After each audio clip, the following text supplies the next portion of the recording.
Cruel, merciless, unforgiving.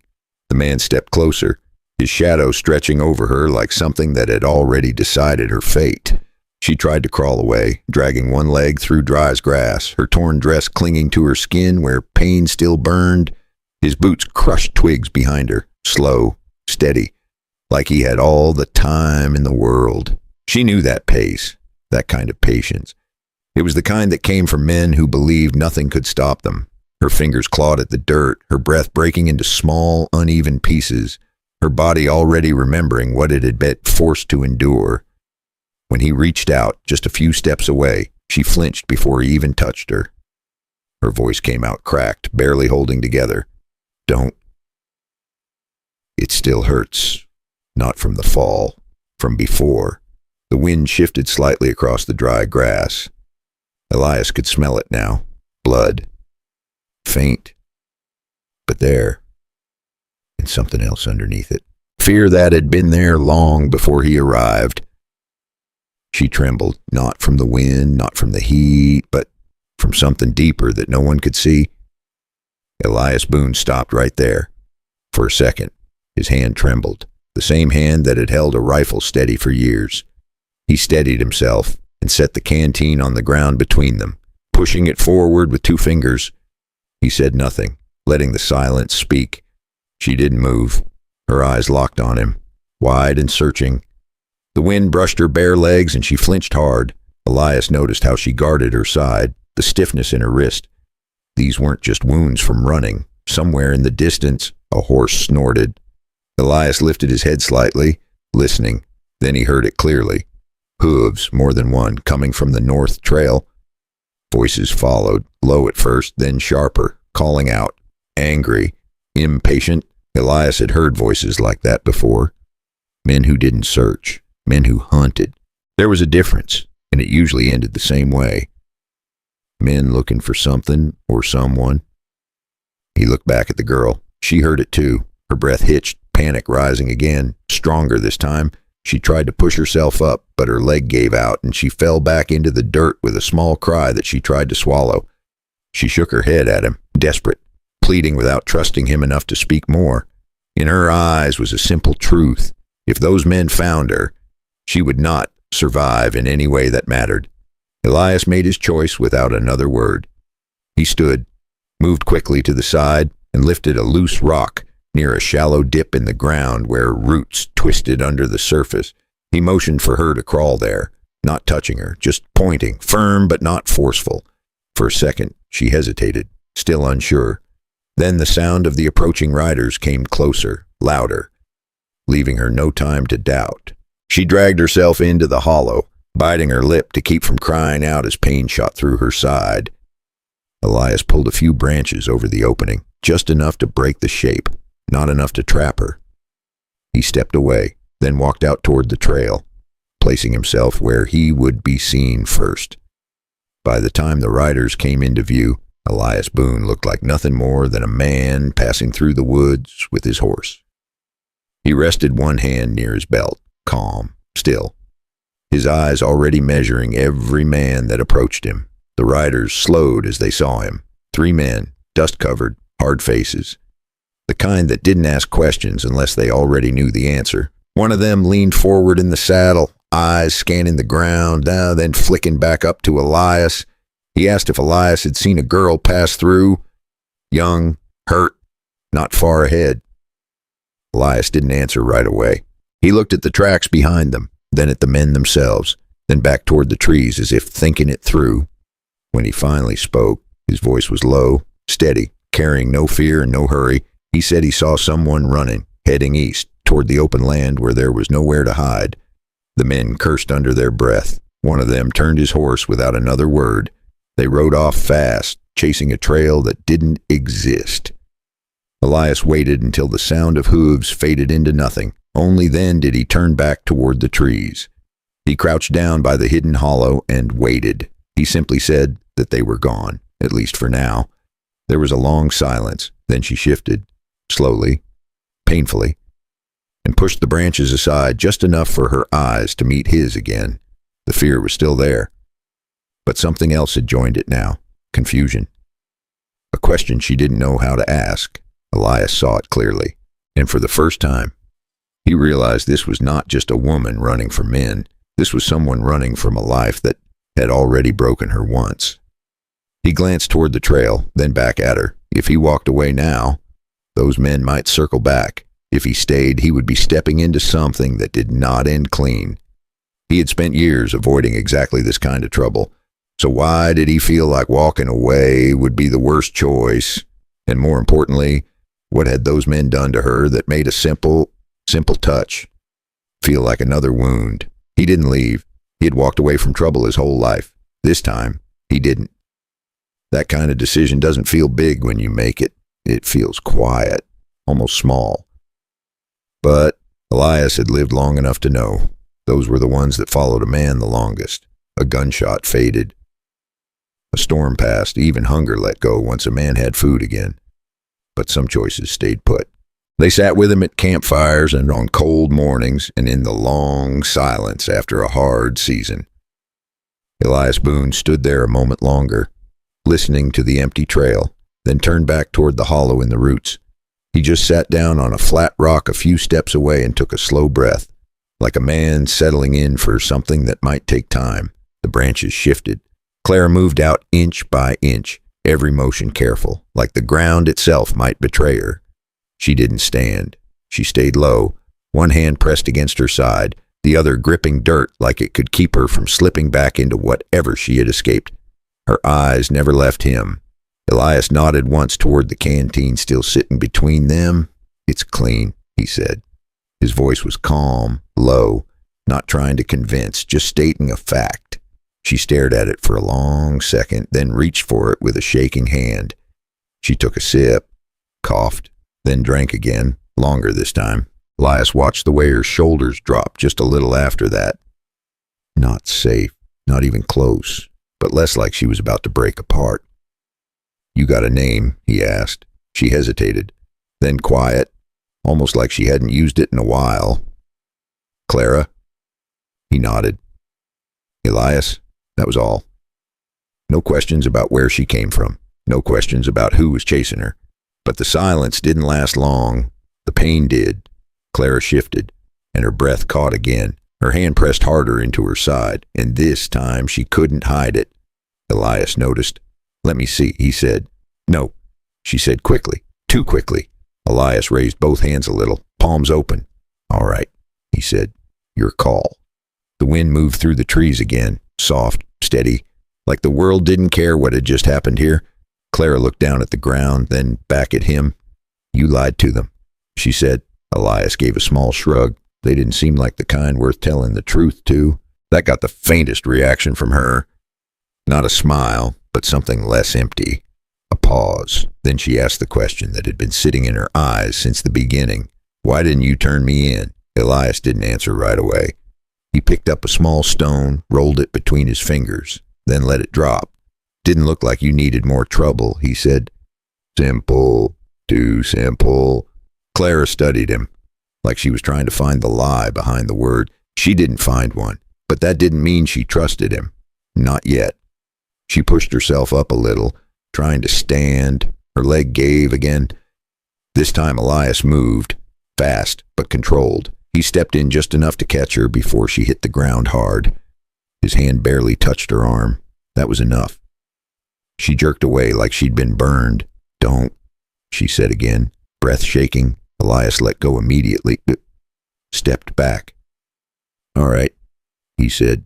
No anger, no frustration, just understanding. That was the moment something shifted. Small, but real. Claire looked at him differently after that, still scared, still unsure, but not seeing him as the same kind of man as the ones chasing her. Not anymore. A long minute passed, then another. Finally, she spoke again. "They're not going to stop," she said. Elias nodded. "I know, they'll come back," she said, "or they'll circle." "Yeah," he said. She swallowed. Her voice dropped. "If they find me, they won't just take me back." She didn't finish that sentence. She didn't have to. Elias had already figured it out. Not all of it, but enough. He stood up slowly and walked to his horse. tied a few yards away. He pulled a small roll of cloth and a tin from his saddlebag. Then he came back. Stopped at the same distance as before. Set the supplies on the ground. "You're hurt," he said. "Bad enough to slow you down." She didn't argue, because she knew it was true. "You can keep running," he went on, "but you won't get far like that." Clara looked past him, toward the trees, toward the direction those men had come from. Then she looked the other way. There was nothing there. Just more land, more heat, more nowhere to hide. Her voice came out quieter this time. "What do you want from me?" Elias shook his head slightly. "Nothing," he said. "Just giving you a better shot than what you've got right now." She let that sit, measured it, weighed it against everything she had just lived through. Then, slowly, she lowered herself back down to the ground, not surrendering, not trusting, just choosing the option that didn't end with her collapsing alone in the dirt. Elias knelt, but still didn't touch her. "Tell me where it hurts worst," he said. She hesitated. Then, after a long breath, "My side," he nodded. "All right," he said. "We'll start there." He waited, and this time, after a few seconds, she didn't pull away. Not completely. The forest stayed quiet around them. No voices, no hooves, just two strangers sitting in the middle of nowhere, trying to decide if the other one was a threat or the only chance left. Elias kept his distance, letting his actions do the talking. And as he worked, as the sun shifted above the trees, one thought settled in his mind and wouldn't leave. Those men weren't chasing her because she ran. They were chasing her because she wasn't supposed to get away in the first place. That sat wrong with him in a way he couldn't quite name. A man could get used to storms, hunger, cold nights, even blood. But there were some things a man ought never get used to. A woman looking more afraid of help than of dying was one of them. So the question wasn't just who they were. The real question was, what kind of life had she just escaped from that made running into the wilderness feel safer than staying? The pain didn't start in the woods. It started weeks earlier, in a place that looked calm from the outside. Small house near Bitterroot Valley. White fence. 2 horses in the back. Smoke rising from the chimney most evenings. From the road. It looked like a life someone might envy. Inside, it was something else. Clara Whitmore used to wake before sunrise.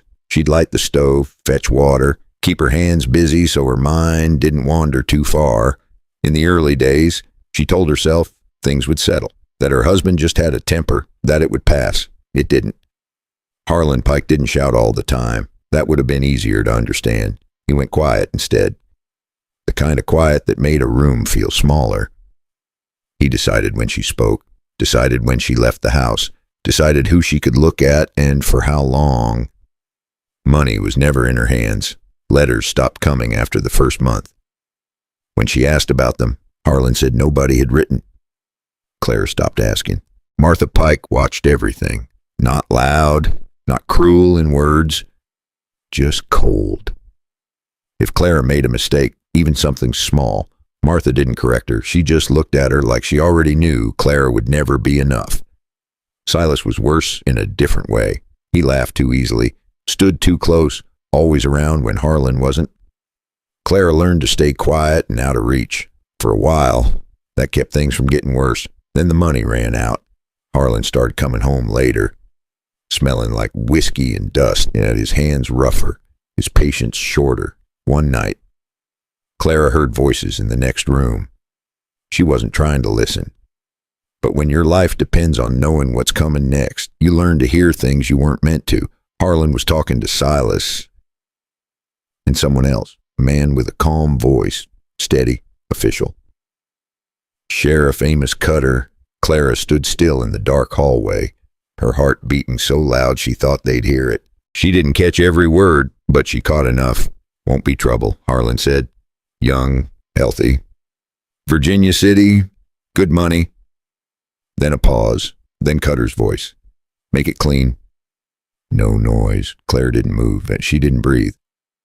In that moment, something inside her didn't break. It cleared, all the confusion, all the hoping things would get better. Gone. She wasn't a wife in that house. She was a debt. And debts get sold. That same night, she went back to her room and sat on the edge of the bed, staring at her hands. They were shaking, but her thoughts weren't anymore. She waited.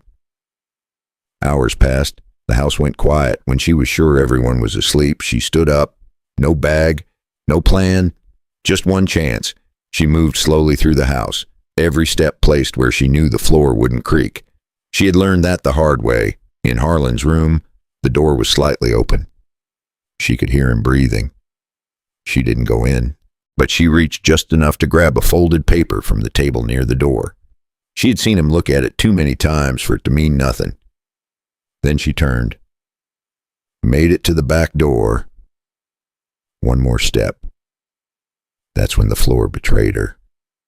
A soft creak. But in a quiet house, that's all it takes. Silas woke first. Hey, just that one word. But it froze her in place. Footsteps. Fast. A hand grabbed her arm before she could reach the door. She struggled. Not screaming. She knew better. Harlan came out seconds later. No shouting. No questions. Just anger. Cold and direct. The kind that doesn't need words. Clara fought anyway. She twisted. Reached for anything, her hand hitting a metal lantern hanging near the wall. She swung it. Glass shattered. Oil spilled. Flame jumped. For a second, everything stopped. Then chaos. That was all she needed. She ran.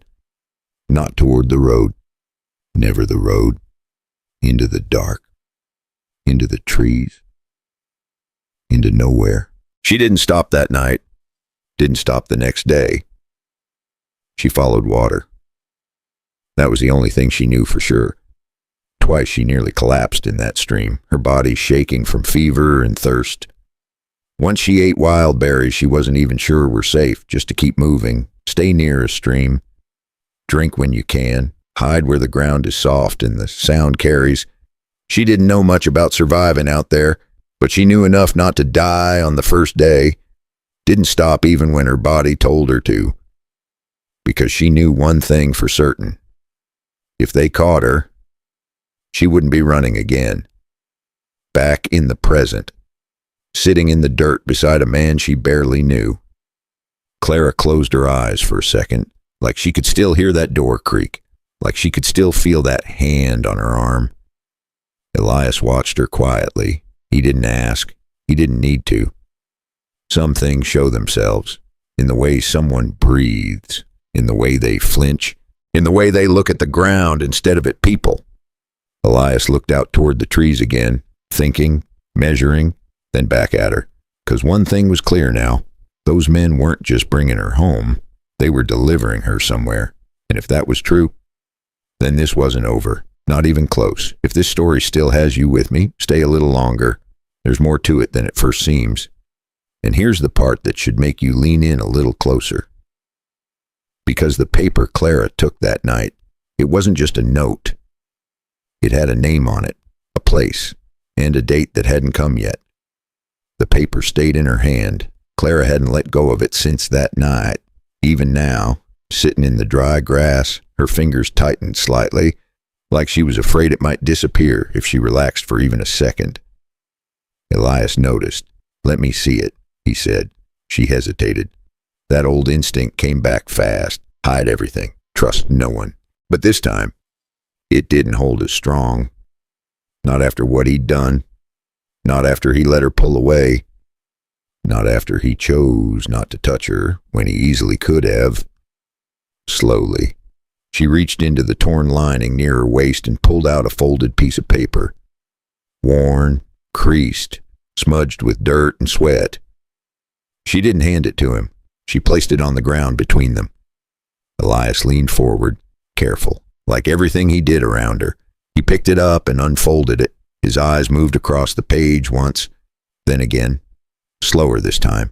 There wasn't much written, just a few lines, a date, 2 initials, and a place, Virginia City. Elias let out a quiet breath through his nose. That was enough. More than he needed to know. He folded the paper back the same way and set it down again, right where she could reach it. "That's not a travel plan," he said. Claire swallowed. "I know. That's a delivery. She didn't answer. Didn't need to. The truth had already settled between them. Elias leaned back slightly, resting his arms on his knees. He looked out toward the trees, then back at her. You run east. You'll hit open land, he said. No cover, no water for miles. She nodded faintly. You go north. They'll sweep that way first, he went on. Too obvious. She nodded again. Every option sounded like a dead end. Elias tapped a finger lightly against his knee, thinking. Then he looked at her directly. There's a place, Paul, he said. Old cabin, near Fort Owen. Been empty a while. Claire's eyes narrowed just a little, still cautious, still weighing every word. Elias didn't push. Not far, he added. Enough to get you out of sight. Clean you up. Let that side heal a bit. Silence again. Clara glanced toward the trees, toward the direction those men had gone, then back at him. You going to take me there? She asked. Elias shook his head slightly. You're going to decide if you go, he said. That mattered. More than she expected. For the first time in a long while. Someone wasn't deciding for her. Claire took a slow breath, and her side still hurt. Her legs were barely holding. And wherever she went next, those men wouldn't be far behind. Running blind wasn't working anymore. Finally, she gave a small nod. Elias stood, slow, no sudden moves. He walked to his horse, untied the reins, then led it closer, stopping a few steps away from her. I'll walk, he said. You ride. She looked at the horse, then at him. You trust me that much? She asked quietly. Elias gave a half shrug. If you were going to run, he said. You'd have done it already. That landed. Claire didn't smile, but something in her face softened again. Just a little. It was enough. Elias helped steady the horse, but didn't touch her. She pulled herself up slowly, biting back the pain as she settled onto the saddle. He stepped back right away, gave her space, then took the reins loosely and started walking. They moved through the trees at a steady pace, no rush, no wasted motion. The kind of quiet travel that didn't draw attention. For a while, neither of them spoke, just the sound of boots on dirt, hooves brushing dry grass, wind moving through tall pines. After some time, Clara's voice came again. Why you out here? She asked. Elias kept his eyes ahead. Tracking sign, till he said. What kind of sign? He paused, then answered simply. The kind that doesn't belong. She looked down at him. What does that mean? Elias didn't look back. It means wagons that don't stop in towns, he said. Tracks that double back when they shouldn't. Men who ride like they're not supposed to be seen. Clara's grip tightened slightly on the saddle. So you knew, she said. Elias shook his head. Didn't know what, he replied. Just knew something was off. He let that hang there. Then added, quieter. Now I've got a better idea. They kept moving. The sun shifted higher, heat settling into the ground, making the air feel heavier with every step. Clara adjusted slightly in the saddle and winced. Elias noticed. We'll be there soon, he said. She nodded, but her eyes drifted again. Back toward the trees behind them, back toward the direction of Bitterroot. Back toward the life she had just left. And maybe the life that was still chasing her. Elias slowed just a little. Not because he was tired, and because something didn't feel right. The forest had gone too quiet. No birds, no movement, just still air. He stopped, lifted his head slightly, listening. Clara felt it too. That shift, that silence, then faint at first. A sound. Hooves. Not far this time. Closer than before. Elias didn't turn around. Didn't need to. He already knew. They found the trail, he said quietly. Clara's fingers tightened on the reins. Her breath quickened again. And this time, there was nowhere close to hide. So the only question left was, would Elias Boone keep walking, or finally turn around and fight? Elias didn't answer right away. He stood still for one breath longer, listening to the rhythm of the hooves behind them, not rushing, not scattered. That told him enough. They're not guessing anymore, he said. Clara's voice came tight. How close? Elias tilted his head slightly, measuring distance the way men like him learned to do over years. not days. Close enough, he said. That was all she needed to hear. Her hands tightened on the reins, her body stiff again. Like all the fear she'd pushed down came rushing back at once. Go, she said suddenly. You can still leave. Elias didn't move, didn't even look back. If I go, he said calmly, they don't stop with you. Claire didn't respond, because deep down, she knew that was true. Elias reached up and took the reins gently, guiding the horse off the narrow trail and into a thicker patch of trees. Hold on, he said. No panic, no rush, just direction. They moved downhill slightly, into a shallow dip where the ground softened and the trees grew closer together. Elias led the horse behind a cluster of fallen logs and brush, then stopped. He looked around once, twice, then nodded to himself. This'll do.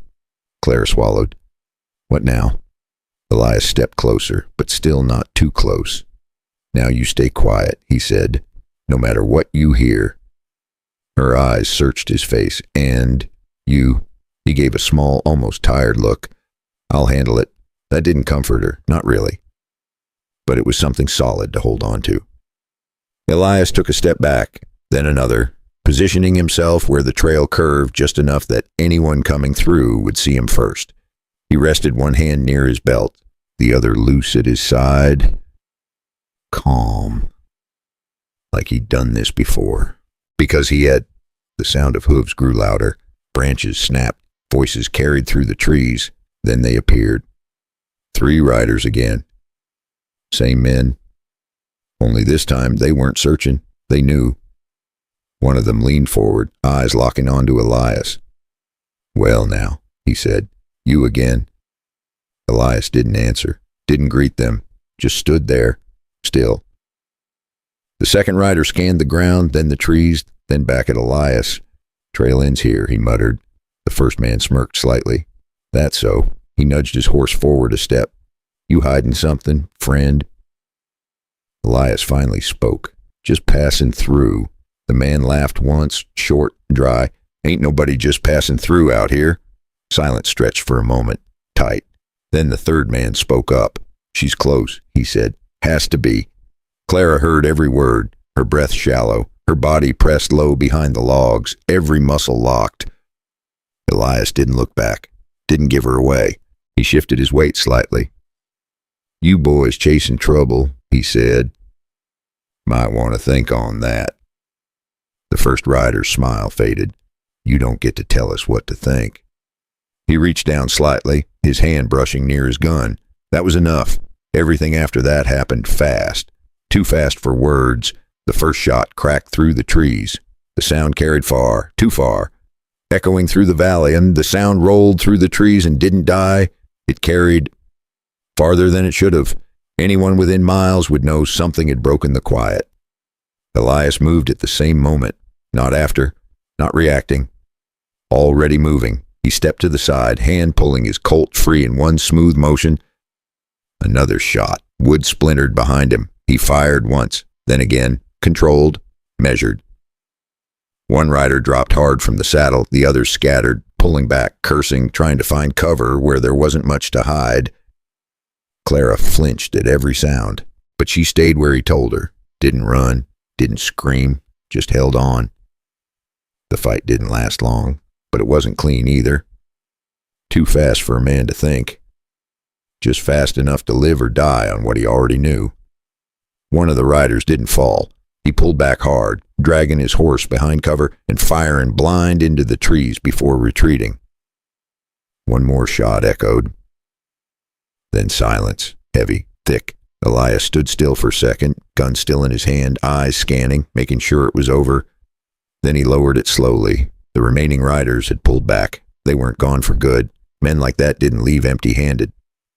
They'd be back with more, for now. But Elias knew better than to believe that. Elias exhaled quietly, then turned.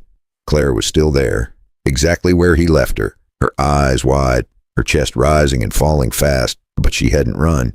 That meant something. He walked back toward her. Slower this time. Careful again. It's all right, he said. She didn't answer.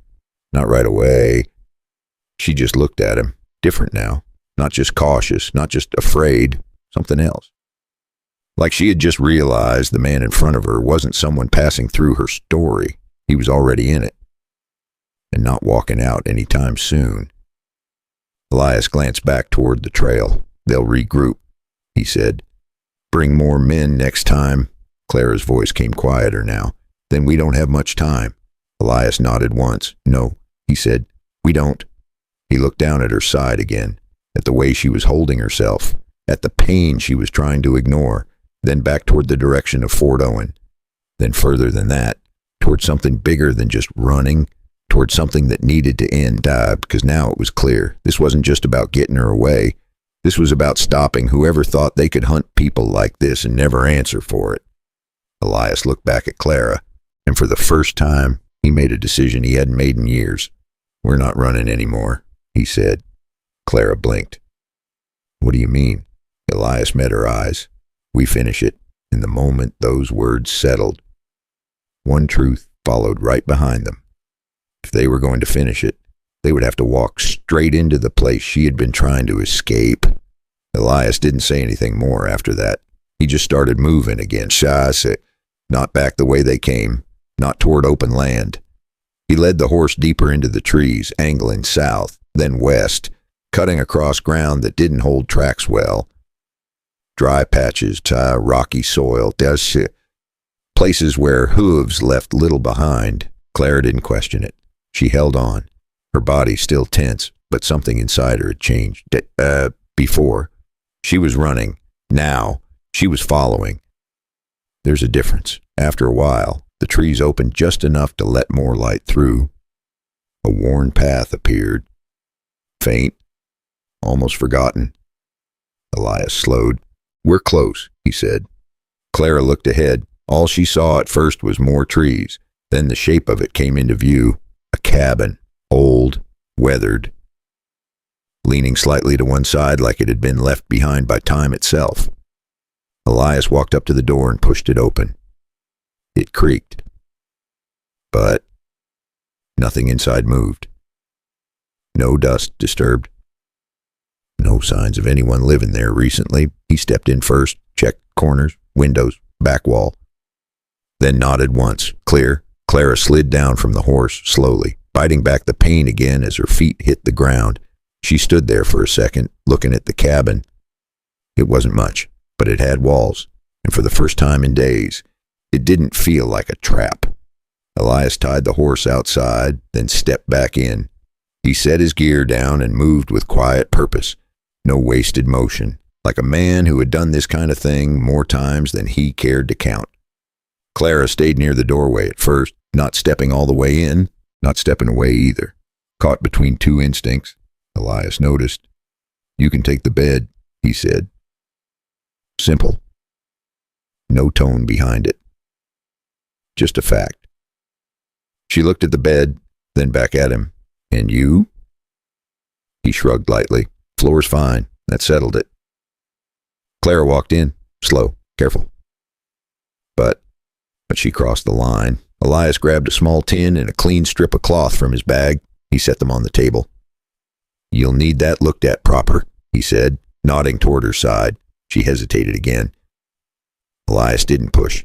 Do it yourself, he said. I'll talk you through it. That made it easier. Clara moved to the chair and sat down slowly.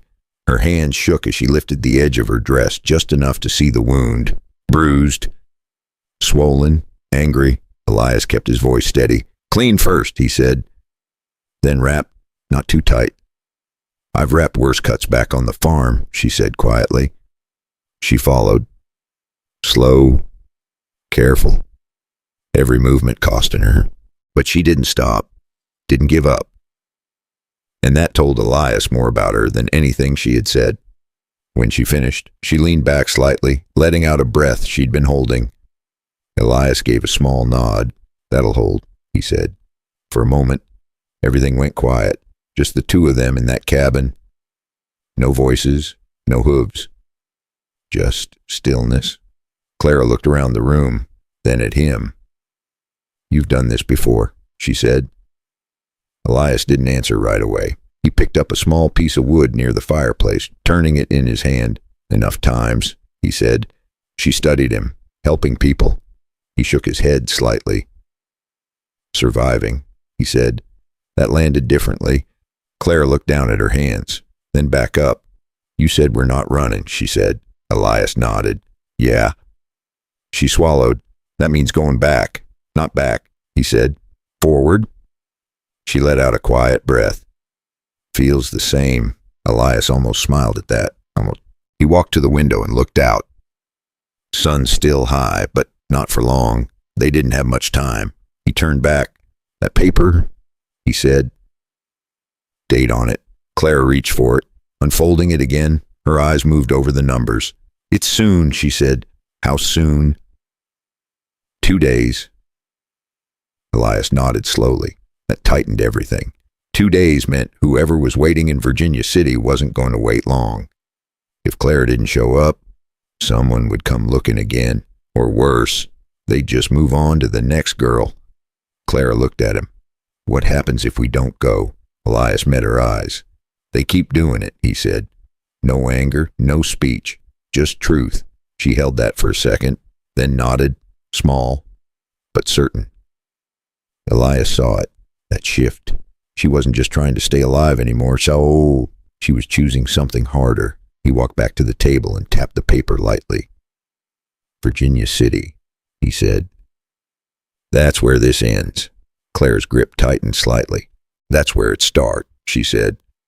There wasn't any doubt left in her voice now, not the kind that came from fear. Anyway, this was something steadier, the kind that grows after a person has already lost everything they were afraid to lose. Elias held her eyes a second longer.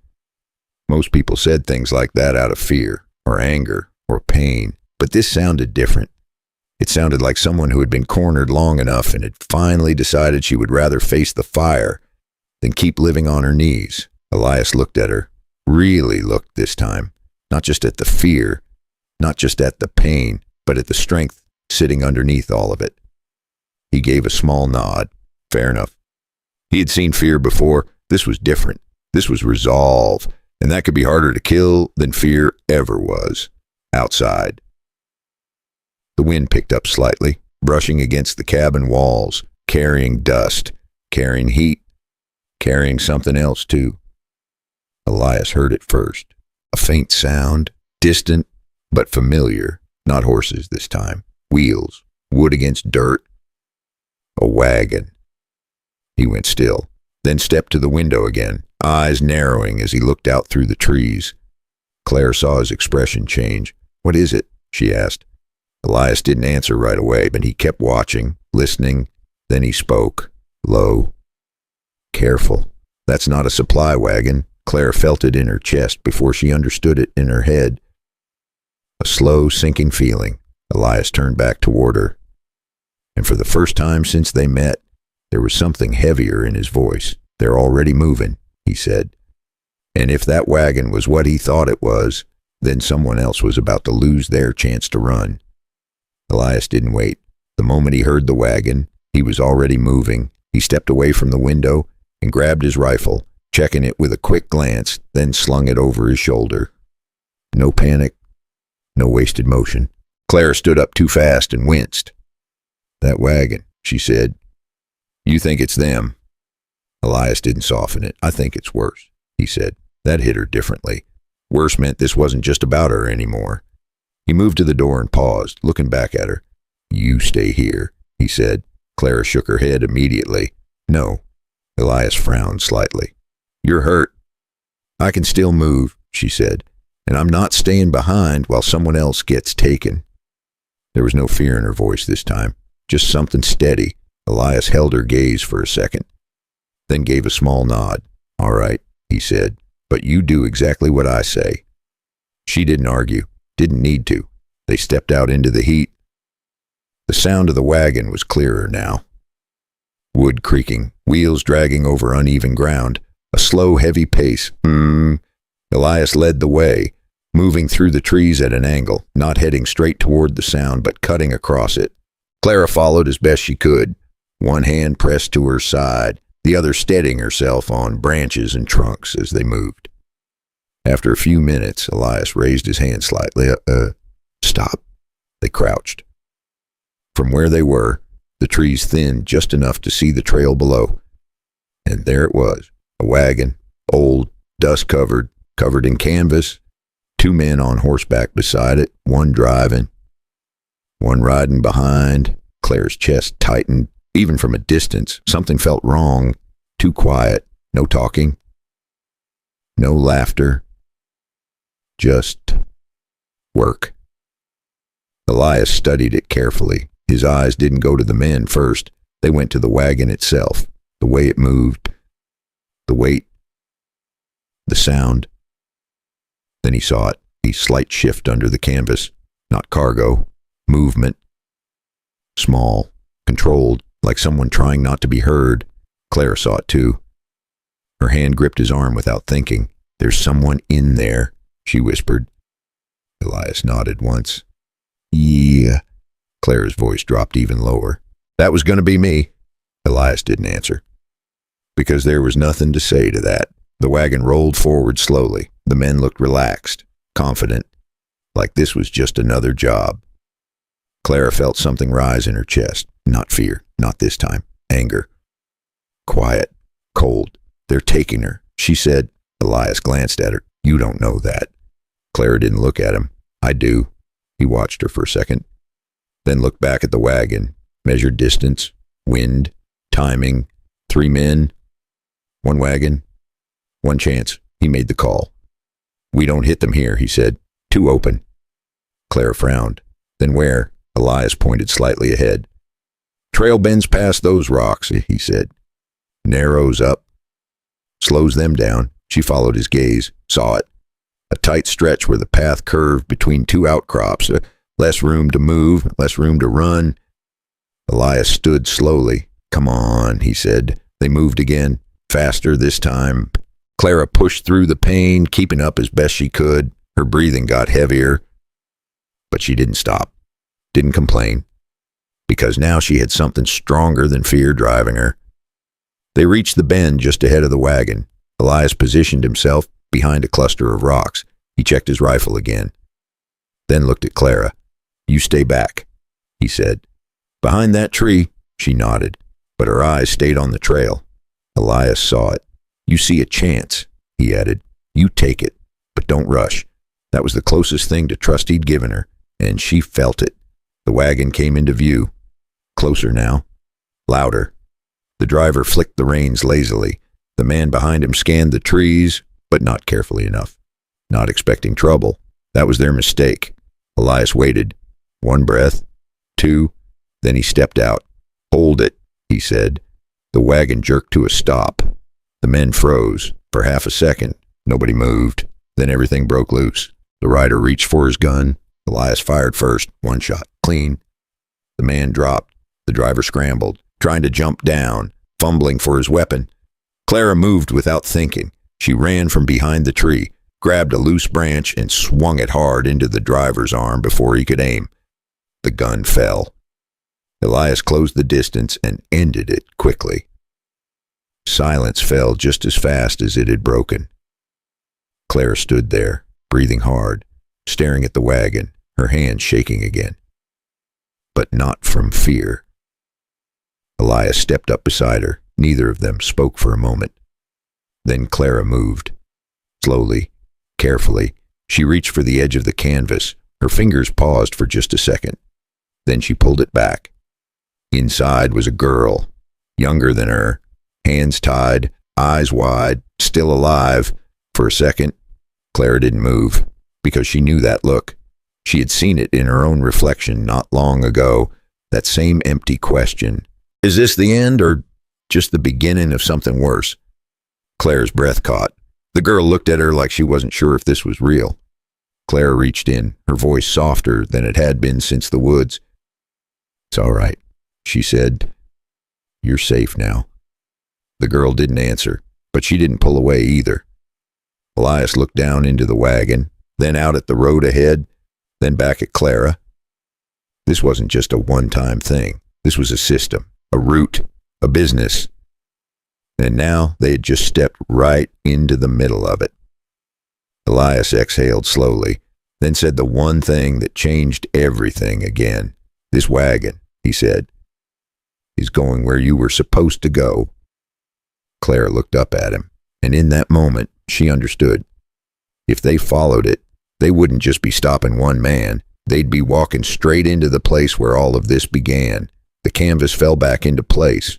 For a second, no one moved. Not Clara, not Elias, not even the girl inside the wagon. It was like the world had paused, just long enough for all of them to understand what they were looking at. Clara climbed up slowly, careful not to scare her. She reached in and loosened the rope around the girl's wrist, her fingers gentler than she expected them to be. "It's all right," she said again, softer this time. "You're not going back." The girl blinked, like she didn't know how to believe that yet. Elias stepped closer, checking the road, checking the trees, making sure no one else was coming up behind them. "We don't have long," he said. Clara nodded. "I know." She helped the girl sit up. The girl winced. Same kind of pain. Same place. Clara saw it immediately. And something inside her hardened. Not fear anymore. Not even anger. Something colder. Elias walked to the front of the wagon, checking the harness, the supplies, the driver's pockets. Routine. Efficient. Then he found something. A small leather pouch. He opened it. Coins. A folded note. He unfolded it slowly. His eyes moved once across the page and then stopped. Claire saw it. "What is it?" she asked. Elias didn't answer right away, and he turned the paper slightly, reading it again, like he wanted to be sure. Then he looked at her. "That name," he said. Claire felt her chest tighten. "What name?" Elias held the paper out. She took it, looked, and everything inside her dropped. Harlan Pike. Written clear. Next to a number. Next to a mark. Paid. Claire stared at it. Her fingers tightened around the paper. "He already took the money," she said quietly. Elias nodded once. "Yeah." The girl in the wagon looked between them, confused, scared, trying to piece together what was happening. Clara folded the paper slowly, carefully, like it might cut her if she moved too fast. Then she looked up. Her eyes weren't the same anymore.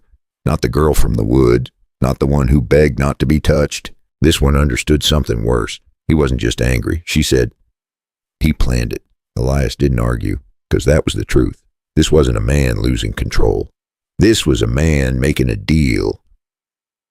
Claire stepped down from the wagon, her hand still holding that paper. "He sold me," she said. Not a question, not even shock anymore, just a fact. Elias watched her carefully. There are moments when people break, and moments when they become something else. This was the second kind. He spoke low. "What you want to do?" Clara didn't hesitate. "We take this wagon," she said. Elias looked at the wheels, the dust, the harness. Everything matched.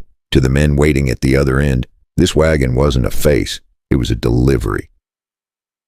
And deliveries didn't ask questions. We go where it was going. Elias nodded slightly. "That's Virginia City." "I know." Her voice didn't shake. "Not now." Elias studied her for a second, then looked at the road, then back at the wagon. "We follow the route," he said. "Stay quiet. Don't draw attention." Clara helped the girl sit properly in the back, covering her with the canvas again, but leaving enough space for air. "What's your name?" Clara asked gently. The girl hesitated, then whispered, "Anna." Clara nodded. "I'm Clara," she said. "You stay low. We'll get you out of this." Anna didn't smile, but she held on to that. Elias climbed up to the front of the wagon and took the reins. He adjusted his hat slightly and then looked back once. "Ready?" he asked. Clara climbed up beside him. She took a breath, then nodded. "Yeah." The wagon started moving, slow, steady, just like before, only now everything inside it had changed. They rolled back onto the trail, dust rising behind them. The same road, the same path, but not the same purpose. Clara looked ahead. Every turn felt different now. Not like she was being taken, like she was choosing to go. Elias kept his eyes forward, watching the land, watching the signs, measuring every sound. After a while, Clara spoke. You ever been to Virginia City? Elias nodded slightly, couple times. What's it like? He thought for a second. Busy, he said. Gold town. People come and go. Easy to disappear. Clara understood what that meant. Easy to sell someone. Easy to lose someone. She looked down at her hands, still holding the paper. Then she looked up again. What if he's there? She asked. Elias didn't pretend. He might be. Claire's jaw tightened slightly. Good. That word sat heavy between them. Elias glanced at her, not surprised. Just taking it in. You sure about that? He asked. Claire didn't look at him. I ran long enough, she said. That was it? No speech, no drama. Just truth. The wagon rolled on. The sun started to dip slightly. Shadows stretched longer across the road. Everything felt quieter. Too quiet. Elias noticed it first. Of course he did. He slowed the wagon just a little. Listening. Watching. Then he saw something ahead. Tracks. Fresh. More than just one wagon, more than just one group. He stopped completely. Clara felt it. What is it? Elias didn't answer right away. He climbed down slowly and walked a few steps forward, crouching near the ground. His fingers brushed the dirt. Then he stood again. His expression didn't change much, but his voice did. We're not the only ones heading that way, he said. Claire's stomach dropped. What do you mean? Elias looked down the road, far ahead, where the trail curved out of sight, then back at her. It means, he said quietly, this isn't just one wagon. Clara felt the weight of that settle in her chest. Not one girl, not one deal. Something bigger, something organized, and now they were heading straight into it. The wagon creaked forward again. Slower this time, heavier. And as the road stretched out in front of them, one thought refused to let go. If this many wagons were moving, then just how many girls had already disappeared without anyone ever knowing? The road didn't change. Still the same dust, still the same heat, still the same long stretch of land that didn't care who walked it. But everything inside that wagon had changed. Elias kept the pace steady, eyes forward, reading the ground like a man who had spent most of his life listening to things others ignored. Claire sat beside him, quieter now, but not smaller, not like before. Behind them, under that canvas, Anna lay still, breathing slow, holding on to a chance she hadn't believed she would ever get. And somewhere ahead, Virginia City waited, not as a promise, as a test. Elias slowed the wagon just slightly, not enough for anyone to notice, just enough to think. Places like this didn't look dangerous from the outside. That was the trick. A clean shirt, a painted door, a wagon rolling in at sunset. That was all it took to hide rotten things from decent eyes. Virginia City had gold in its teeth and mud on its boots. That was the kind of town that could smile at a preacher in daylight and sell a girl by dark. The street looked busy, ordinary. That was how places like that stayed alive. And somewhere underneath all that noise, men were still buying silence by the piece. They reached the edge of town near sunset, the kind of light that makes everything look softer than it really is. People moved in and out. Wagons came and went. A piano stumbled through a tune somewhere down the street, mixed with laughter and shouting. The smell of whiskey, sweat, and horse dung hung heavy in the air. Voices carried through the street like nothing in the world was wrong. That was the hardest part. Nothing looked broken. And yet everything was. Elias guided the wagon in like he belonged there. No hurry. No hesitation. Clara kept her eyes forward. But she saw everything.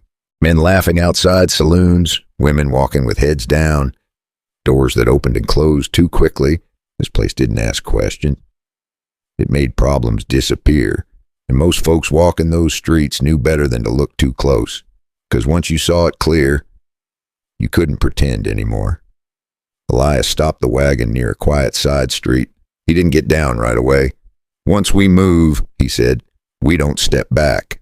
Clara nodded. I know. He looked at her one more time, not to check if she was ready, to acknowledge that she already was. They stepped down together. What followed wasn't loud. It wasn't some grand fight in the street. It was quieter than that. Smarter. The wagon rolled behind a freight house off the main street, not the kind of place decent folks stopped, but the kind where things changed hands without names. A thin clerk stepped out first. He didn't look at faces. He looked at the paper. Claire handed it over. He checked the mark, then opened a worn ledger on a crate beside the door. His finger ran down a list of names and numbers before he nodded once, then called inside. Deliveries here. That's when Harlan Pike stepped out. His hand hovered near his gun for just a second, like he hadn't decided yet whether to talk or shoot. And when the truth came out, it didn't need shouting. Names lined up. Money changed hands. Faces turned pale when they realized someone was finally willing to stand and not look away. Harlan Pike was there. Of course he was. Men like him always come to collect. When he saw Clara, his face didn't show guilt. It showed something worse. Surprise that she was still standing. Clara looked him straight in the eye. You didn't want a wife, Harlan. You wanted something you could sell. But this time, Clara didn't look away. She didn't step back.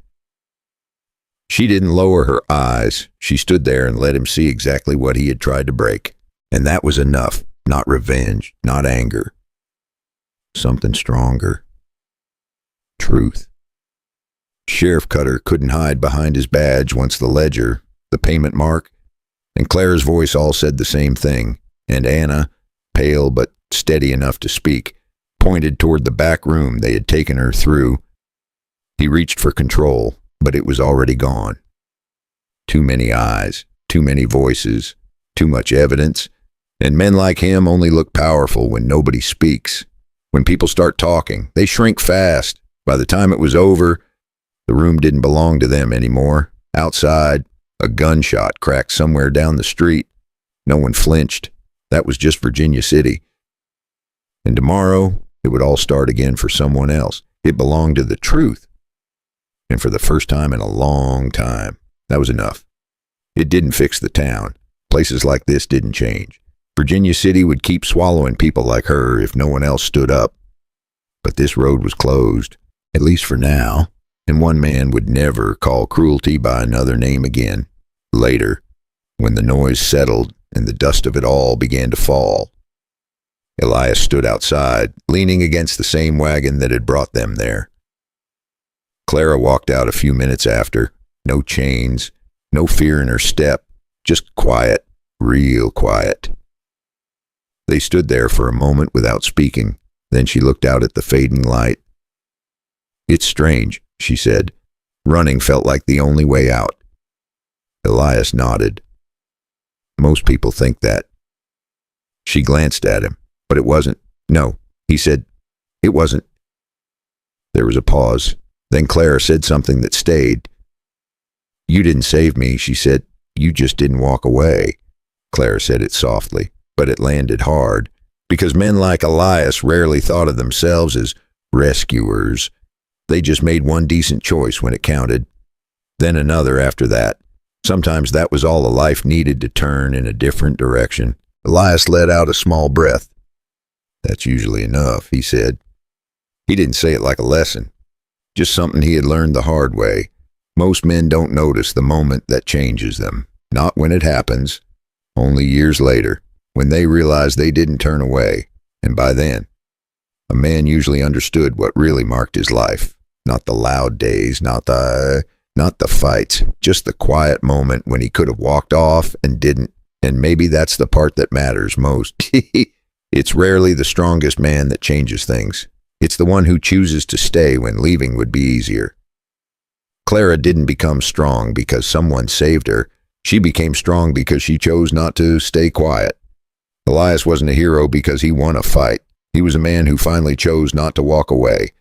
Stories like this aren't about the past. They're about the choices we make, whether we walk away or we stay.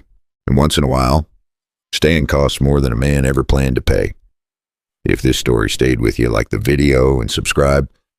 It helps keep stories like this alive.